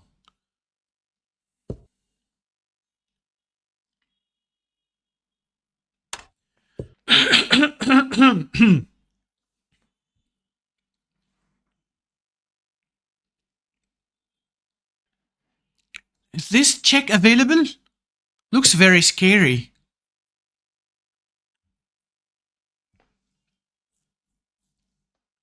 But this one as well. Oh my god, okay.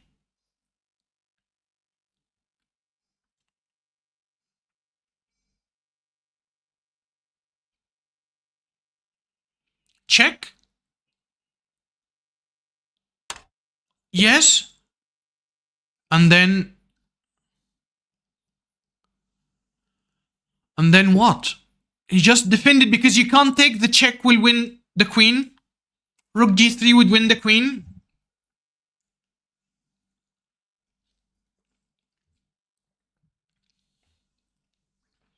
The time pressure again, 4 seconds. What?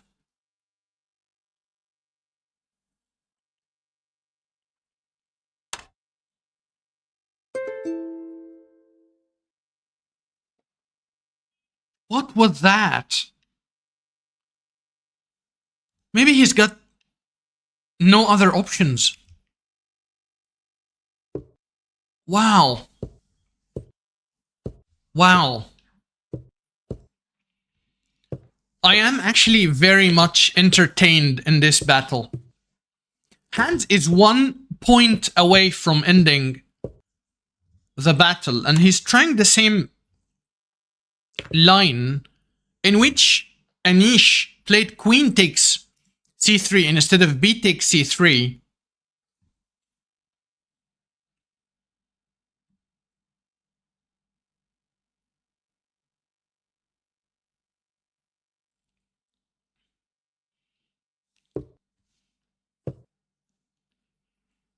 Stopping knight e4, which is an idea. Can he play knight e4 anyways? I think knight e4 is fine. Knight e4? He played it, okay.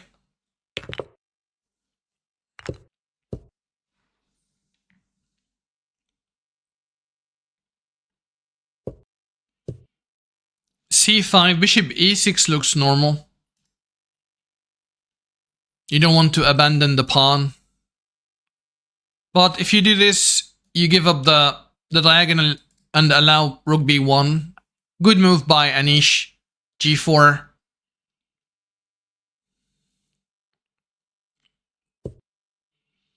So Hans decided not to give up the diagonal, not to allow rook b1. Now Anish will keep playing on the idea of g4, using the f5 square, the king defense, stopping any invasion by the rook to c2 square.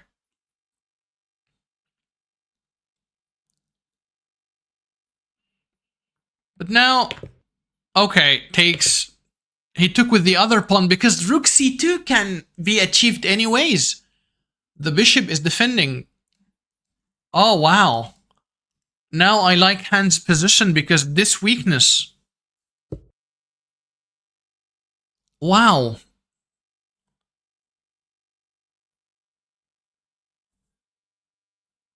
Rook c7 and double.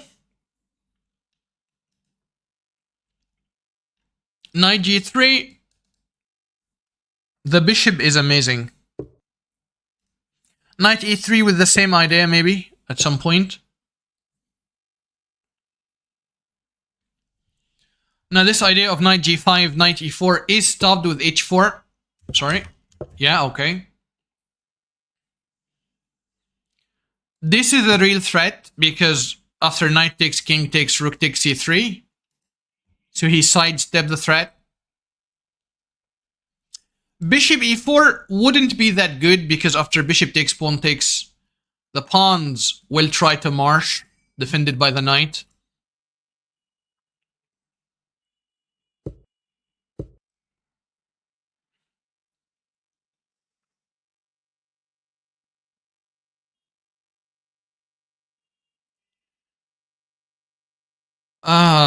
A5.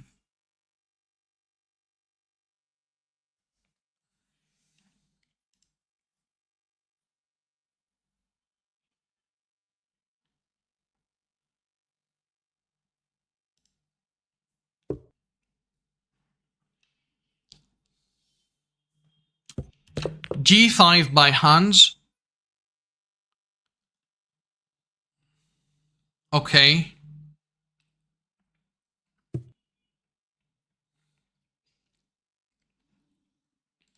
Rook a3. So maybe now rook b3 and instead of rook b1 that you can't achieve, he played rook a3 for rook b3.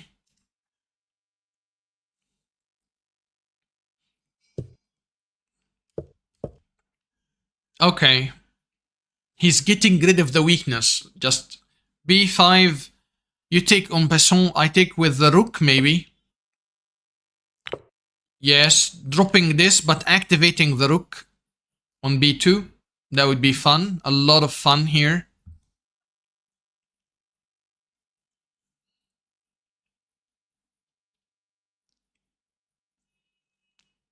Yeah, knight d3 is amazing. Like, rook takes, rook b2, king c1, knight d3, king here, and then knight takes with a check. This is a devastating attack. It reminds me of the coordination between rook, knight, and bishop that Fischer did while he was 13 years old against Donald Byrne in the game of the century.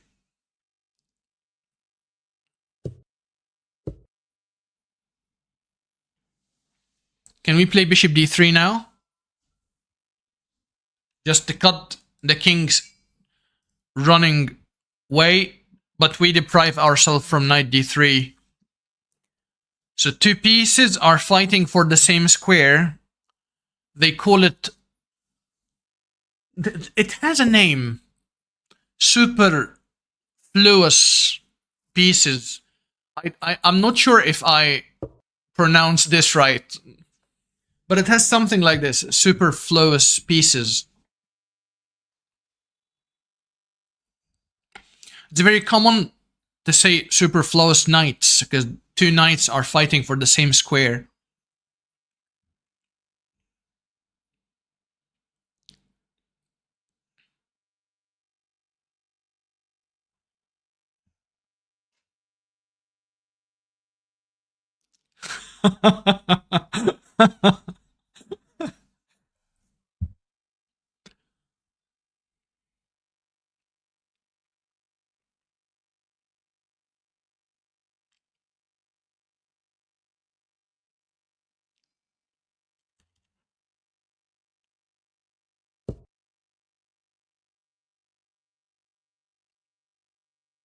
The problem of bishop d3 is this rook move, which will infiltrate.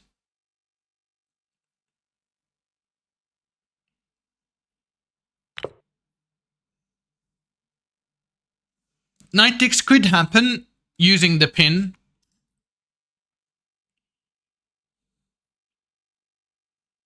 Which I think is very good. Why not? Bishop b3 is not available. If Neyman wins this, the battle ends. This would win a rook as well. What? This is totally winning now. How can Anish solve his problem? Rook a3, okay. But now the check is very strong. Yeah, oh my god, this is a very strong infiltration. Bishop b3, threatening rook takes. Neyman defends the bishop. Again, the same threat. Rook takes, pawn takes, and then bishop takes. So the bishop sidestep the threat. Bishop e4, and he is moving with a tempo. You can't go here because of knight h3 check. You can't go here because of knight here check. Oh my god! Can you feel the tension? Can you feel... Okay, knight c4, counter-attacking, and he ran with a check, and then he will win the rook, and I think the challenge is already finished. 9.5 versus 3.5. Congratulations to Hans Moke Neyman winning this challenge.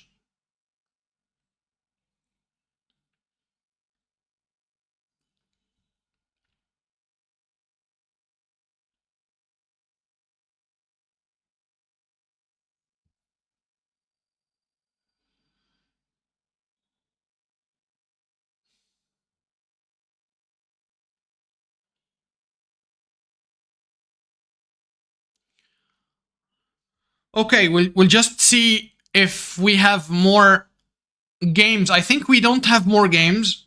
It is already a challenge ended in the favor of Grandmaster Hans Moke Neyman from United States of America. Hard luck, Mr. Anish Giri.